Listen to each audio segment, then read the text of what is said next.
தமிழ்நாட்டில் பல்வேறு பகுதிகளில் பரவலாக கனமழை பெய்தது. இதனால் சாலைகள் மற்றும் தெருக்களில் மழைநீர் பெருக்கெடுத்து ஓடியது. கள்ளக்குறிச்சி மாவட்டம் மற்றும் சுற்றுவட்டார பகுதிகளில் சுமார் 2 மணி நேரத்திற்கு மேலாக இடி மின்னலுடன் கனமழை பெய்தது.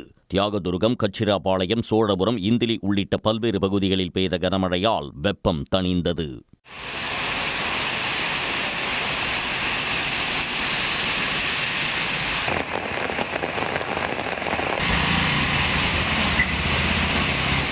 தென்காசி மாவட்டம் ஆலங்குளம் சுற்றுவட்டார பகுதிகளில் நேற்று இரவு காற்றுடன் கூடிய பலத்த மழை பெய்தது.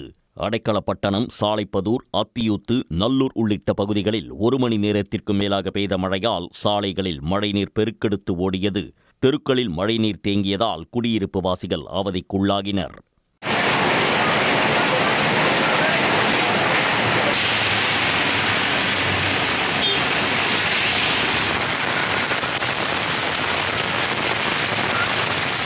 விருதுநகர் மாவட்டம் ஸ்ரீவில்லிபுத்தூர் நகர் பகுதியில் பரவலாக மழை பெய்தது. அதேபோல் ஸ்ரீவில்லிபுத்தூர் சுற்றுவட்டார பகுதிகளான வன்னியம்பட்டி, மல்லி, மம்சாபுரம் உள்ளிட்ட இடங்களில் 1/2 மணி நேரத்திற்கு மேலாக இடி மின்னலுடன் கூடிய கனமழை கொட்டியது. கனமழையால் வெப்பம் தணிந்து அப்பகுதியில் குளிர்ச்சியான சூழல் நிலவியது.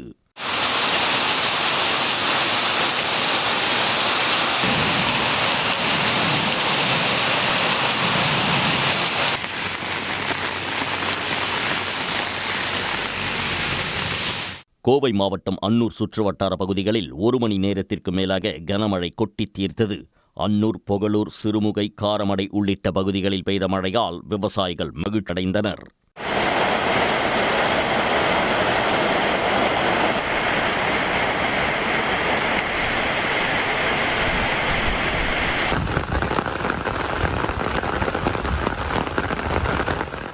ஈரோடு மாவட்டம் கோபியில் பெய்த கனமழையால் வாழைத் தோட்டத்திற்குள் மழைநீர் புகுந்தது.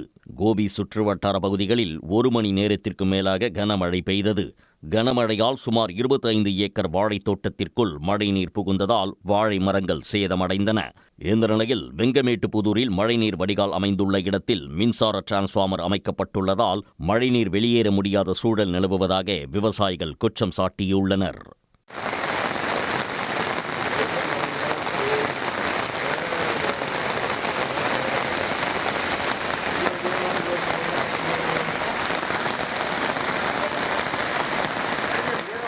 குமரி மாவட்டம் தக்கலை சுற்றுவட்டார பகுதிகளில் கனமழை கொட்டியது. காற்றுடன் கூடிய கனமழையால் வாகன ஓட்டிகள் பெரும் சிரமத்திற்குள்ளாகினர். தக்கலை பகுதியில் தொடர்ந்து 3வது நாளாக மாலை நேரத்தில் பெய்த மழையால் வெப்பம் தணிந்து இதமான சூழல் நிலவியது.